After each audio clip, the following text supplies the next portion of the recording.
Good morning and welcome to Morning Coffee with Brigid. I'm Brigid Burke and it's the 10th of March 2025. And it is a beginning of a new week, beginning of the exciting astrological week that we've talked about. We'll see where everything ends up. But right now I am, it's different getting used to the sun rising a little bit later right now with the switch in daylight savings, or I guess if you're in Britain, you would call it summertime, right? But so it's been interesting, but fortunately, I'm still doing this at a time when it's light enough. Eventually, I plan to switch these back to 6:30 in the morning, which is where, maybe towards April, I will be doing that when things have kind of caught up.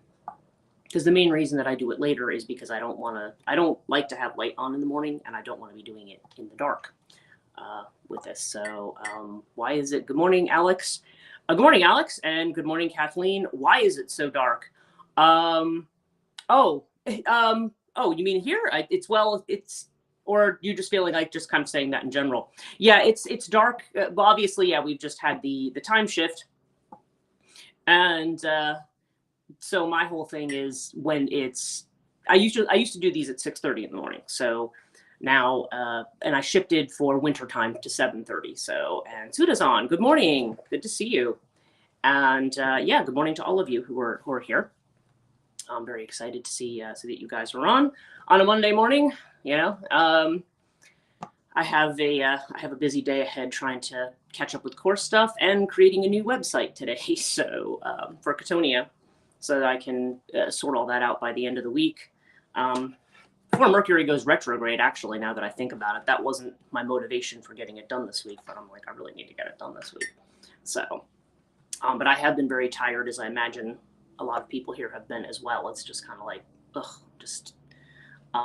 it's like I have a burst of energy at a certain time of day, and then once it's gone, I'm like, all right, that's it. I'm kind of done for the day.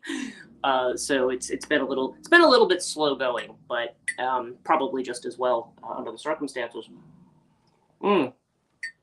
So yeah, so today, as such, I've had different, as always, me, I have different things going through my mind and so forth, and different things that I've been kind of working on.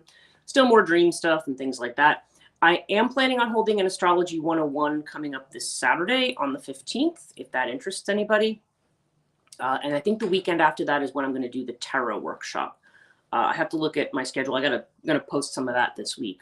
So if anybody's interested in joining me for either one of those are going to be available. And I'll probably, again, anything that I feel there are participants who've either told me they're interested or have participated before, I'll probably send an email out just to, in case people do want to sign up. I know a lot of times people will wait till the last minute because they're not 100% sure they can make it that day, or I don't know, things can change on a dime, really. So a lot of times I'll get like a lot of registrations like on Friday night. So that's why I'm not too pushy about it. Well, I'm not pushy about it at all, really, but I want to advertise it earlier in the week, but I don't want to be like advertising it every single day, because a lot of people who normally participate know the drill with that.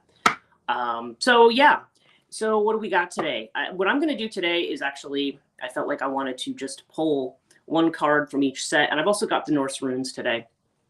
So I'm going to just pull some things and just see what wants to be told this morning, rather than me discussing a topic. Sometimes the topic is in my head, but today it's not. I don't know, just the last few days, I just, there's been various things on my mind, but not a specific theme around anything. The only kind of theme I really saw this week had a lot to do with things I was seeing that were kind of complaints from women who are very successful and have husbands, like if they have a husband, say, who's lost their job or something like that, that the husband then gets very nasty with them. And very cold and very nasty and very controlling. And I'm like, it's like, oh yeah, I remember that. Because it's just an odd thing. And you're saying, okay, I don't know what this is. So let's just do that. And good morning, or night, wherever you are. So we're going to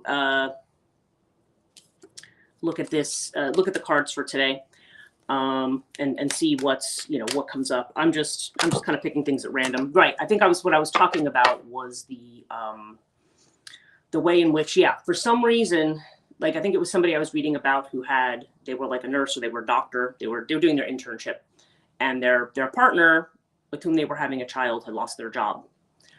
And after that, then it became like that the person, the female who was working on her MD was now a hateful person. And it's really odd because I remember when I was married dealing with something like that, because my husband, when we were first married, he wasn't working. And so, he wasn't working, and I was working on my master's degree at that time, my first master's degree. And I'm no English, I'm Polish. Oh, okay. Well, hopefully, I'm afraid I don't speak Polish, so hopefully you'll be able to understand some of this. So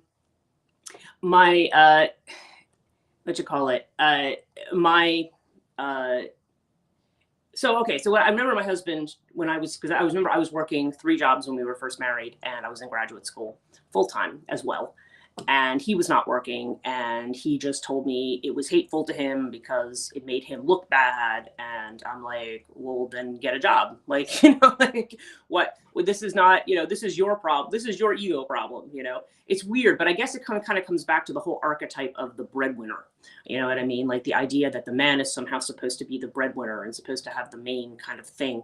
And I'm like, I mean, I don't know. It's interesting that I'm seeing kind of stories of people. It's just kind of weird to me how people can, how men are kind of like that. It's like, you don't want a woman who's going to rely on you or be dependent on you, or do they? I mean, I don't know. It's kind of interesting, or they just want somebody they can control. It's just weird. I don't know. But the subject had come up, and I found myself thinking about it yesterday, and I'm like, this is so interesting because I feel like it follows some kind of an archetypal pattern about what the expectation is. I've talked a lot in my love mythology classes about the way in which we project the soul archetypes onto people.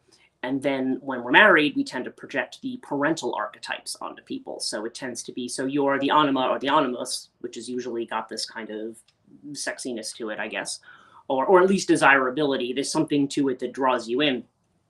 Okay. And, but then once you are married, somehow it's like, now it becomes the woman. If we're talking about a cisgender relationship, you're talking about a woman becomes the mom and the father becomes the dad. And it kind of ends up taking on that dynamic in a weird way. And I know a lot of people don't like the Jungian theory, and they say, oh, well, Jung, there's no proof of this, there's this and that. But I said, well, I don't know. I mean, to me, the more I hear about stuff like that, the more I'm thinking like, that just seems to be what it is, that's kind of what I'm seeing there. So so I don't know. It's just really, it was something I found myself thinking about yesterday, and the way in which those kind of unconscious behaviors play in. And maybe I was thinking about it in the context of the fact that we're not going to be discussing masculine and feminine, in the school, but it might be worth, I don't know. It's still, I think it's a conversation worth having someplace. But this was just a curious thing that I always think about, that men seem to exhibit unconsciously. There may be certain behaviors that women exhibit unconsciously in these relationships, but I just feel like that seems to be a very common one. And it's very strange because I don't know, because sometimes it's relationships that start out perfectly okay, like perfectly normal. Everybody gets on, they respect each other, they understand. And then all of a sudden it's like a switch flips. And I don't know. I don't know that that's been anybody's experience here, but it was just weird. I felt like I was reading a lot about that this week, maybe because it's Venus retrograde. And because it's Venus retrograde, I think maybe we are in this space of thinking about this kind of stuff again. So anyway, as you can see, it's kind of a random thought and not one I really want to base a whole live stream on, but it was a thought that I had. So, okay, so let me finish pulling cards for today. I'm going to pull one more. I've been doing that while we're chatting here. And let's see what we have for this morning. Oh, wow. Interesting. Okay. So what I decided to do was I kind of pulled one of each. I pulled one of our Osho Zen deck, kind of our favorite. I pulled one from Rider-Waite-Smith. I ended up pulling 2 from Cartouche, and then I pulled 2 from the Norse runes. So let me show you what I've got. So from these cards, we've got the slowing down. Okay, we've got the turtle. And that's our first card. This is kind of our Knight of Pentacles energy. We've got the 9 of Wands too. Speaking of being tired, right? So we've got the 9 of Wands here as well. Then we've got Osiris and Ta, okay, that I pulled from Cartouche. And finally, in the runes, we actually have Ewaz and we have Odila. Okay, these are Ewaz, Odila, just to be clear on what they are. And all right, so all the good stuff is what Suda's saying. Yeah, and I'm wondering if you're the only one left on here, because it's showing me only one person right now, which is kind of weird. Sometimes it does that, and there's like 5 people on. I don't know. Anyway, so yeah, let's get on with with this. So, all right. So if I'm just going to read the energy overall, and then get into the specifics, I have what we're definitely seeing here is an energy of movement. We're seeing an energy of trying to create stuff. We're seeing an energy of trying to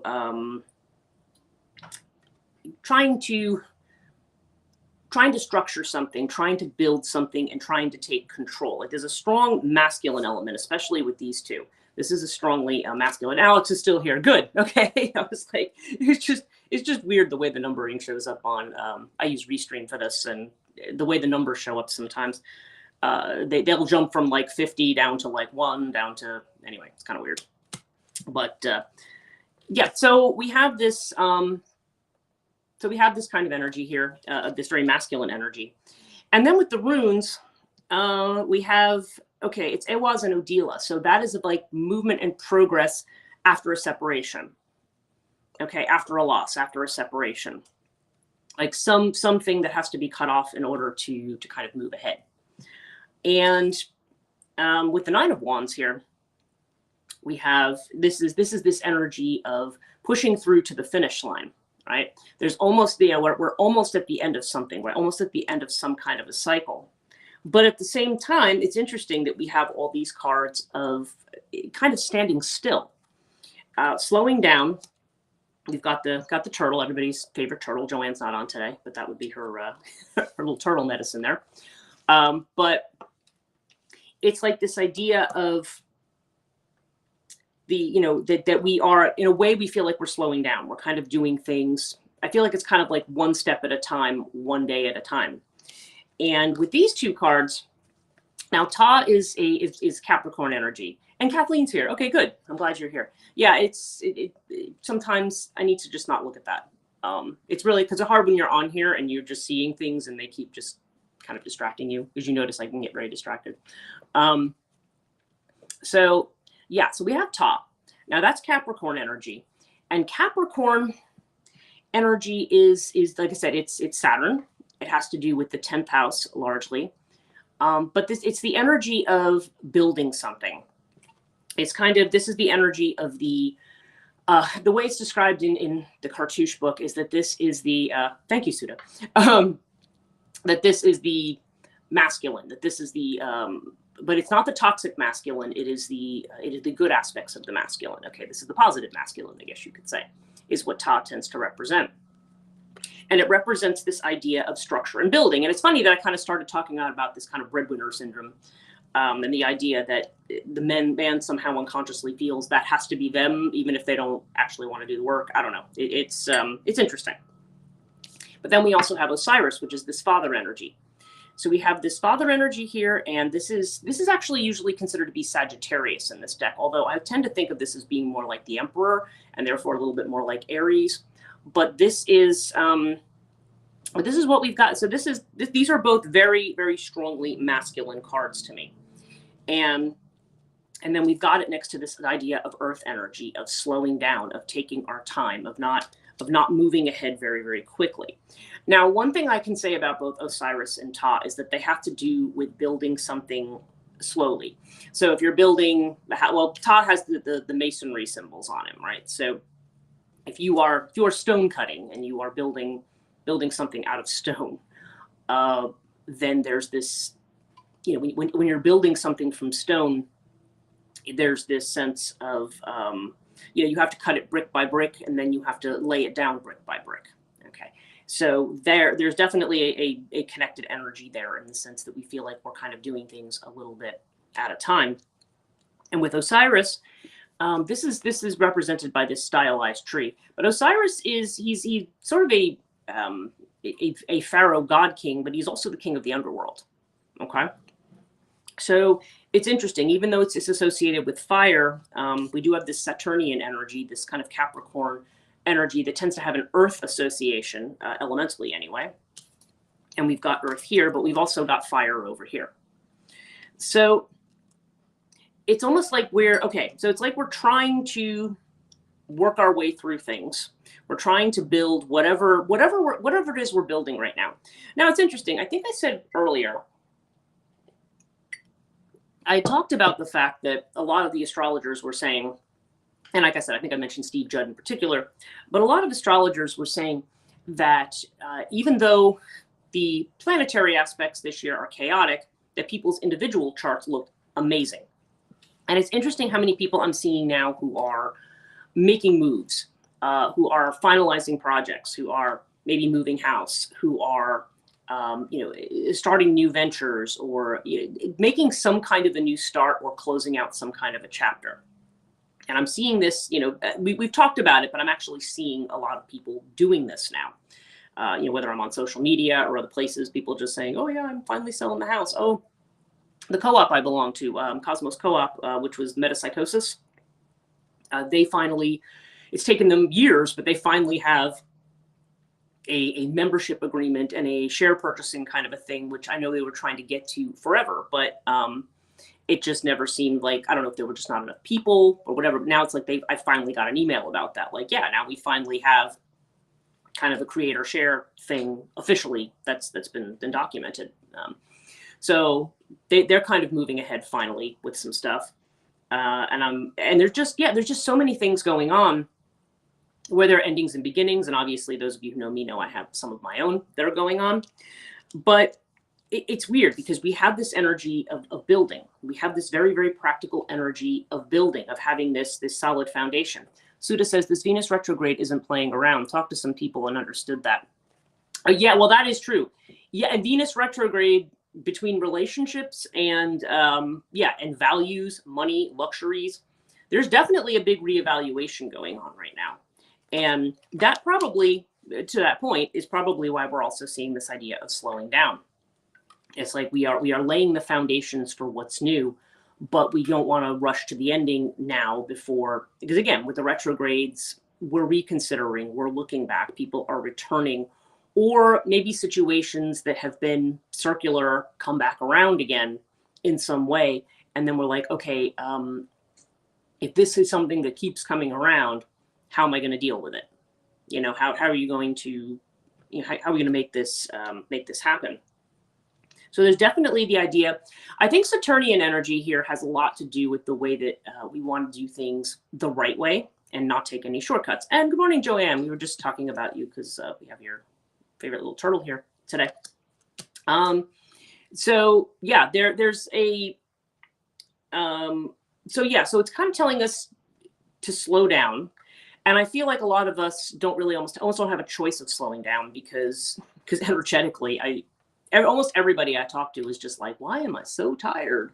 Why is everything? I mean, I don't know. Maybe somebody on here will be like, no, I've got tons of energy and I can do a lot of stuff. But I can tell you that I find that I've had to do my plan one day at a time. Say, okay, well, what are my deadlines? So how much do I actually need to get done today? And then I will go take a break and do something else. And give myself a little bit of downtime and give myself the evenings as a downtime because, I find that as I keep pushing and pushing, what happens, and I don't know if if you guys, this happens, never happens to you, but when you have like a list and you're like, okay, I have to push through, I have to get the list done, right?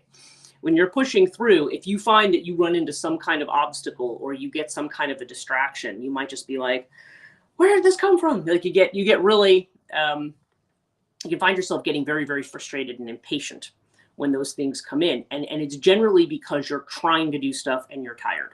You're too tired and you're not listening to your body. You're just like, no, I can do this. I can push through and do this one last thing.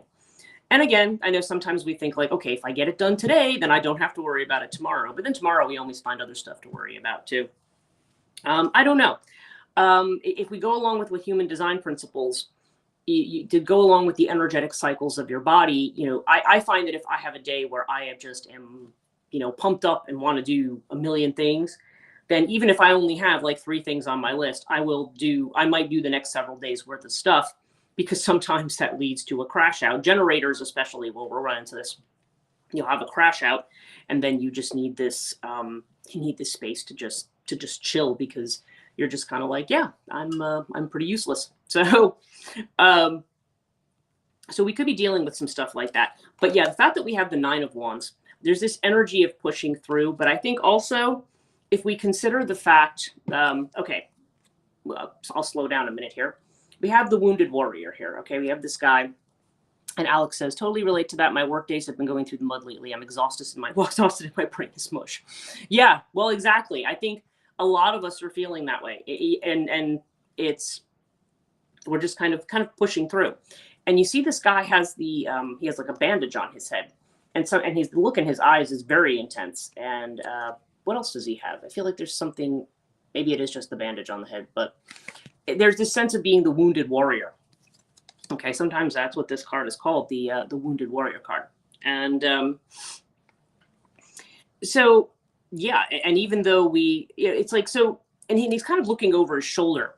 So there's a sense here that we are looking over our shoulder. When I was doing readings earlier this morning, one thing that came up quite often was the Black Moon Lilith card. And Black Moon Lilith in the astrology cards has to do with something that lurks in the background. Okay, it's something that that we don't see, that's not right in front of us, and we kind of know it's there. And I do feel like that's the way a lot of us have been functioning lately. Like, we know stuff's going on in the periphery. We're not sure we want to focus on it. And maybe we're better off not focusing on it. But then it's almost like the collective energy being what it is the kinetic, really the collective energy is exhausting. The collective energy is exhausting, and the astrological energy is exhausting. In fact, today's planetary lineup has to do, we have Moon in Leo today. And some of the aspects to it this morning, they're saying kind of watch out what we say, because this could be a morning where it's very easy to say something that later on you regret, like the wrong person hears it, and it makes you look a way that you don't actually intend to come across. So there's an energy of that, although that is supposed to let off later today. It's going to be there's going to be some different aspecting. And right at the moment, I read them this morning, and I'm not going to be able to tell you what they are off the top of my head. But yeah, but there's definitely a sense of like there's new opportunities, there's a lot of chaos, but at the same time, and we know that things are going to be different, and we know we can't do things differently. So that takes the comfort zone out of it. That takes the sense that we feel, and so really, all we really feel we can do is just one day at a time, plodding forward slowly. Knight of Pentacles is the slowest card in the in the tarot deck, probably one of the slowest. It has to do usually at all the other most of the other nights, it seemed like their horses are moving, or at least their legs are in position to be moving. That one's just sitting there. Usually that one in the Rider-Waite deck, in this particular deck, that particular knight is just sitting there. He's not like here. If we have the Knight of Swords, we see that he's kind of rushing off. His horse is moving. But when you have the Knight of Pentacles, and will probably be the last card in here, right? since I'm looking for it. Yeah, we got our Knight of Wands, who's kind of moving quite, again, you see that there's movement with the horse. The horse's legs are up, it's moving. And then when we get to the, yeah, here we go. Knight of Pentacles. Yeah, he's just standing there. His horse isn't moving, legs aren't moving, not going anywhere. Not an inauspicious card. It's interesting how we can kind of compare the two, color-wise and so forth. There's very earthy feel to it. But yeah, there's just this sense of, you know, he's just standing there holding his pentacle, standing still. And yeah, and I feel like that's just what it is. It's just like, stay grounded, stay where you are, slow down, think about everything that you're doing, and recognize that, and again, part of the problem is in the chaos, we're seeing things, we're hearing things, we're getting information. We may feel we need to make decisions, but any decisions made quickly at this point might not be the right ones, because we don't have all the information in front of us about something. So yeah, it's building it brick by brick. And you know, what this is also making me think about with a lot of the client work I've been doing over the last month, especially with women, there seems to be a lot of work on, like there seems to be like this war between the masculine and feminine side of the body. Now it's interesting because the left side is generally considered to be the feminine and the right side is the masculine. And like a lot of people are having significant pain, say in the left side, or are having something particularly like go numb, or, you know, and no, they're not having a heart attack, thankfully. But there's this idea that the left side is problematic, or people alternately will have it here. Now, interestingly, with the head, it's different. The left side of the head is masculine and the right side is feminine. They basically, as the energy comes up, it flips. And then, so that's why right-brained people are considered to be very creative, whereas the right side generally is masculine. Now, creativity is something that's more intuitive. It goes more with a flow. So therefore, it is considered to be more feminine, whereas left-brained, quote unquote. And I realize that people who are in, you know, neuropsychology are going, well, the left-right brain thing, there's not really a proof of it. Whichever. Energetically, that's the way it's viewed. And in the left brain, that is considered to be the side that is more attuned to logic, at least energetically. Now, whether that's literally what goes on in the brain, I mean, that is something I've only dabbled in. I'm not an expert in all the parts of the brain and what they're supposed to be, you know, neurologically connected to. But nonetheless, energetically, we definitely talk about it that way. So yeah, and I'm finding that there's a lot of people who are trying to manage that it's the masculine energy that people, either there's too much masculine energy where there's that has to be yeah, I guess we could use the word softened, and it's interesting that we use that word, but it's more the idea, it's less, I think it's more about, you can almost see the masculine energy as like you're hanging on to something and it's like you have to let go. The feminine energy is yielding. It's about yielding. It's not about controlling. So I feel like this theme here is that energetically we are trying to, well, maybe use control and use that structuring energy in a way that's productive, in a way that's helpful, rather than a way that just drains us of our energy. Because that's what can happen if we are way too determined to push through to the finish line here, perhaps too soon. You know, because again, we're tired. You're tired. You want to check it off your list. You want to be done with it, right? Whatever we're doing. Or if there's a situation that you just feel, in situations mainly that we feel we have no control over. If you don't have control over a situation, then you kind of feel, what you call it? Then we tend to feel more unsettled about it, or more like, okay, I'm going to do this thing, but I want to get it over with, you know, because it's not something comfortable. It's maybe not something that feels easy to us. And so we expend more energy on things that are not easy. And that may be part of it too. If we're in this new phase, we keep talking about this for ages, right? We're in this new phase. If we're moving into this new phase where we're not going to do things the way we did them before, then probably we need to be doing it in a way that is need to be doing, doing it a new way is exhausting. Even if there's something happening in the psyche, because remember, our psyche is connected to the psyche of other people. We don't exist in a vacuum. So whatever's going on in the collective, and I don't mean people's individual ego, identity, thoughts, things like that, but everything that we have kind of going on in that collective mind space, even when we are very, very focused and just trying to do our own thing, it's problematic. It's just that we feel like we have to, it ends up sucking the energy out of us, even if we're just trying to stay in our own little space and do things one day at a time. But again, this is an energy pattern that's going to change. Now, if we go to our runes, now Ewaz, it's interesting because Ewaz is the horse. Okay, this is the rune of movement, progress. It's about moving forward. And this suggests that everything happens in its proper time. Okay, that's one of the elements of this rune. And one of the messages in Ralph Blum's book on the runes is he says, don't pull down the veil of life by denying what is happening. You will progress knowing that is your protection. That's like the kind of standout line in the discussion of this particular rune. And so the idea is that, yeah, we're kind of ready to go. But you've got Odila here, and Odila is a separating path. This is where we are separating from something, someone or something, could be both. There seems to be a lot of around separating from ancestral patterns. That certainly has been a regular thing that I'm seeing pretty consistently across the board for not only myself, but for other people. There's a separating, perhaps for some people, perhaps toxic relationships, right? There's whether they be marriage relationships, work relationships, whatever they are, there's this toxicity.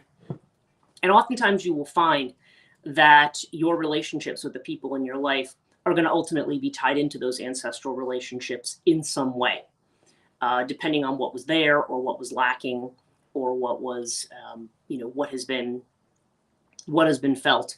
And it doesn't really matter, I think, whether you've had a good childhood or a bad one, because, or something in between, right? Most people probably have a mixture, but whatever the situation is, even when you have a good family structure, sometimes there are still unspoken patterns and traditions that may not be, again, may have been appropriate at one time. But there may be a pressure to feel like you have to keep doing something a certain way. Do you ever have something that you're doing and you feel like it's like, well, I'm doing this thing and I don't necessarily want to tell my parents that I'm doing this, even if you're a grown-up, or I'm not going to share this with certain people in my family because you're afraid you're going to be judged for it, or people are going to say, oh no, that's the wrong thing. The person who wants to leave a job and their parents say, oh no, this is a good job with benefits and you should stay in it, right? I've heard that many, many, many times. The whole, or again, depending on someone's attitude towards marriage, if somebody's thinking about getting out of marriage, it depends on the family's attitude towards divorce. If the parents are just kind of like, yeah, get out when you need to. I know when I got divorced, going back to that, my mother was just, went to pieces over it. And I'm like, and everybody else was like, hey, congratulations, you finally got away from that jerk. But, they were like, and if he's watching this, God. But that was the way people felt. And, and I was relieved. It was just like, oh my God. It's kind of, in a way, I almost feel like that's the kind of relief that we're waiting for here, like liberation from something that we feel we've had to carry, that we know we need to let go of, but it's not time to let go of it yet. You know what I mean? And we also tend to have an ambivalence about it too. Like, I want this thing and I don't want this thing at the same time. It's like, I want to move past this. I'm sick of this. But then when the opportunity comes to move past, we're like, right, well, this is great. This opportunity's here. But I need to finish these things first. Like, we kind of backpedal and we want to delay. We don't want to kind of run into things. So it's interesting. We have, I think, people are going to be more or less amenable to change. But I think that some, that we have this kind of love-hate relationship with it. It's like we want it, and then when we get it, it's like, well, we didn't want it at this point in time. We want it at a certain time. But then when it doesn't come when we're ready for it, then we're just sitting around, tapping our fingers like, come on, I need to move ahead. So it's interesting. I think this is probably why we're seeing a lot of things about one of the big changes I think maybe we need to make socially, and just even personally, spiritually, whatever. This is why I think it's about going with the flow, going with the Tao, so to speak, going with the flow. That's one way to look at it.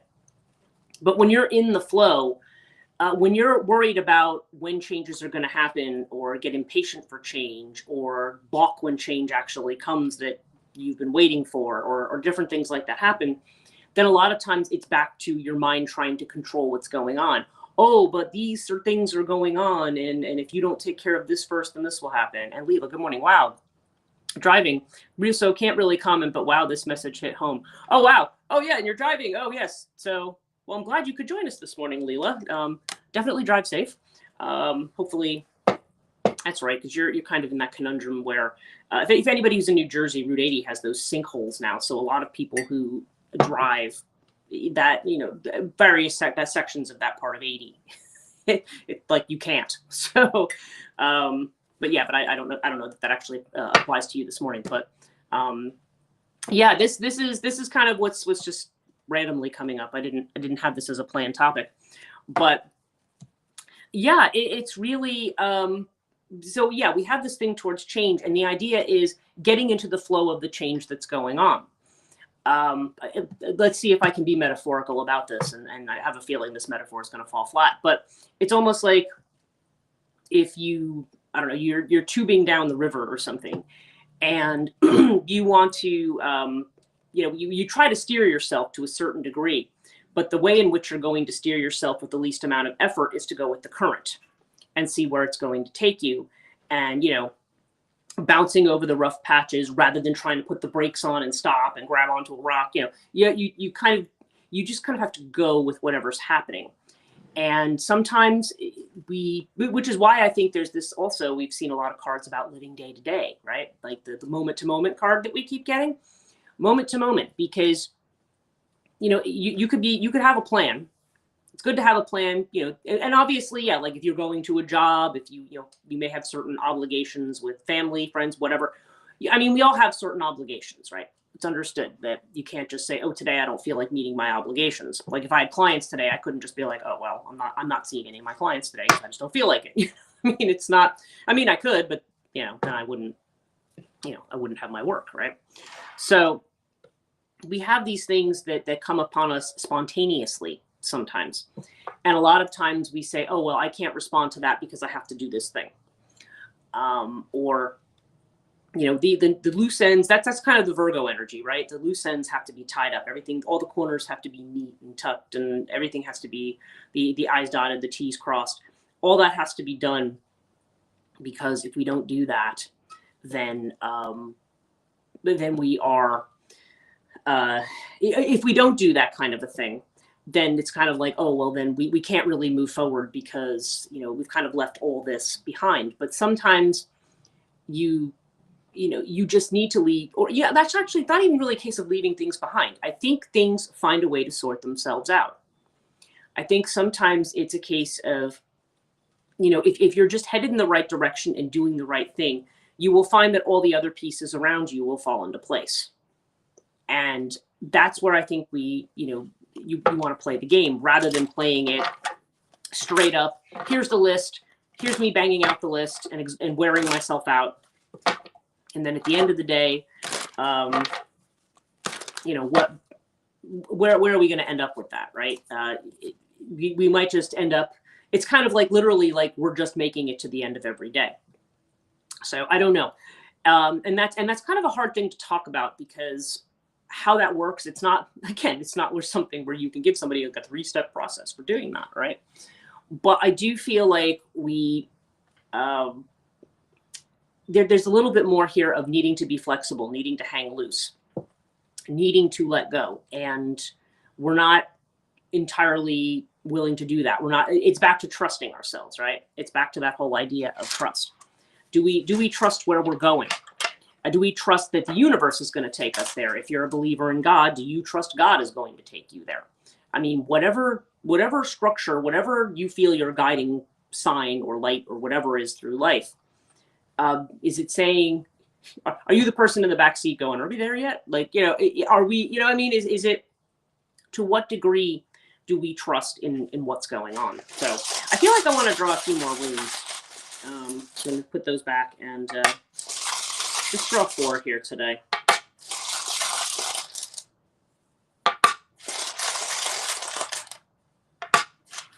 Oh, that's interesting. Okay.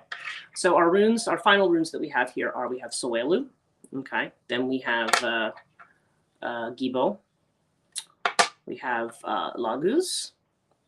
And we have Jera. Okay. Now, okay. So looking at this, if I look at Soelu and Gibo together, this is almost like the gift of clarity. Or Soelu sometimes means, with Gibo, would mean clarity about a partnership of some kind, or a partner, or clarity about our relationship, maybe possibly to a specific person, but possibly also to the collective, to the group, or to, you know, how we connect with others, right? So having clarity about those kinds of connections. And of course, now we're getting back to Venus retrograde again, right? You know, looking at those connections and evaluating them and seeing where they are. Now, Laguz, as a rune here, as an advice rune, is this has that's the. So one, I've said this more than once, the idea that being able to evaluating and having an experience and being able to immerse yourself in it without having to evaluate or understand. So we're back to the idea of, because I think this is what we do. We say like, oh, okay, well, this is where I'm headed. So these are the steps I have to take, and I have to do these things, and I have to get these things done, and I have to get those things done. And again, I feel like if we really need to be getting something done, something inside us will prompt us to do it. But sometimes it's like we feel like we just have to be doing something to be doing something. Oh, I have spare time. I better go and take care of this thing. We don't flow with whatever's going on. And sometimes we can end up doing things prematurely, or we can try to interpret too much about what's going on, about what the future is going to bring. So Laguz to me is just kind of like, just immerse yourself. Just get up every day and show up. And Joanne says, needed to hear this today. Good. Well, good. I'm glad that this is good. I feel like I'm kind of bringing this message together kind of clumsily this morning, because that's the way it is when I'm just kind of pulling from a reading. Like, okay, let's build this up and see what's coming out of it. So I'm glad that this is resonating for you, and for Leela, and hopefully for everybody else too. But our outcome is Jera, and Jera this is the rune of the harvest. Now, sometimes this is called the rune of 1 year, but I've been finding lately that Jera just means, you know, the harvest comes at the right time. Again, it's about time. It doesn't necessarily have to mean 1 year. If you were asking about a specific length of time, if you had a reading, it might mean that. But I find that lately the Jera is just about when the harvest comes, when something is complete. So it's like just saying, basically, it's like allowing that feminine side to take over. It's like feeling your way into it, rather than trying to plan it. But because we are so conditioned to doing things that way, we need to slow down and take things brick by brick, day by day, and not try to get ahead of ourselves, and not try to, you know, we always say that, oh, the sign of intellect is to interpret the next step, right? And sometimes that's true. I'm not saying that it isn't, but there are times too when you just need to just say, you know what? I don't know enough about what's going on right now. I'm just going to be. I'm just going to exist. I'm just going to, and just existing, by the way, doesn't mean you just stand in one place and do nothing. It just means you just go into everything with an awareness of the bigger picture, but again, just focusing on one thing at a time. I mean, that staying grounded in the process. So that's what a lot of this seems to be about today. And then with Gibo there, this also, again, there's definitely a focus there on relationships. Which ones are helpful to you? Which ones might be harmful to you? where do we refocus our energy towards making good and meaningful relationships? And it doesn't just have to mean love relationships. Okay. I mean, it can. I mean, certainly that is, yeah, that's a big part of the equation. I think that's where I started with this morning, thinking about the whole breadwinner syndrome. But it's not, but ultimately there's a lot of questions that we have. And I think the answer is just float with it right now without having to evaluate it, and just stay grounded and focused on what's in front of you. And if you the guy walking across the river in the Osho Zen deck, who is he's stepping from rock to rock, right? Just do that. And but again, I think the angels remind us, and I think also the we get reminded by our own guides, whoever they are, that you need to be playful about it. You can do this, and you can do things one step at a time. You cannot know where you're going, and that's perfectly okay. Because the reality is probably most of the time we don't actually know where we're going. We think we do. We think we're in charge of this ship, but we're really not in charge of the bigger picture. So the best thing to do, I think I'll finish with an Alan Wattsism, which is, when you get in a boat, you could get oars and you could be rowing yourself, or you could turn your sails and let the wind take you in that direction. Which one's harder? So yeah. Anyway, that's it for me today. Thank you guys so much for joining me. I think I should be on the rest of this week. I think I don't know why I'm feeling like, again, just feeling, no evaluation here, that somehow towards the end of the week there could be a day that I'm not going to end up being on. I'm feeling like it might be around Friday, Saturday, but I don't know. To be determined. I'm not going to make that decision at this point. But thank you guys so much for joining me. It's always good to have you on here, and great that you're all able to listen to me in my morning. Morning, whatever you want to call it, my morning chatter that I have to do. You're welcome. Oh, you're welcome, Joanne, and you're welcome to everybody. And yeah, I will see you guys tomorrow morning. So